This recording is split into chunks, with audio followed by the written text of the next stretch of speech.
You never really think that something can just come out of nowhere and just hit you and really just make you come down to basics and from there rebuild to another life.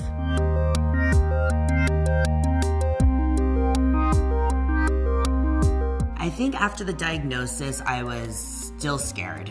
I had no idea. I didn't know anybody else in my age group that had it. I didn't understand it per se. Like, I didn't understand why my joints were still like attacking themselves. Like, why my body? I think if anybody is diagnosed with something like this, they shouldn't Google it first. They should definitely talk with their doctor and get as much information from their doctor as possible. I would go to an organization and try to get involved with them as much as possible with an arthritis organization. When I was first diagnosed with all of it, I had a very close circle of people that would know what was going on, and I kept it very private and confidential.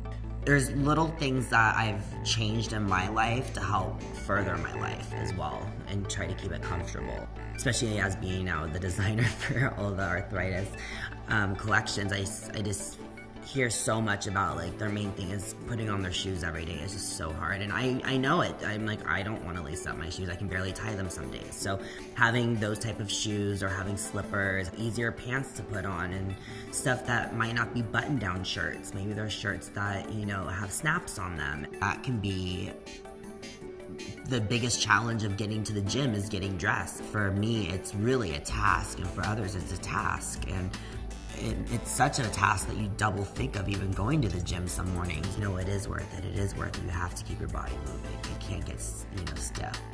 So I now know just certain limits in my life. I have to go to bed at a certain time. I have to go to bed before midnight for sure. I get up before 7 every day.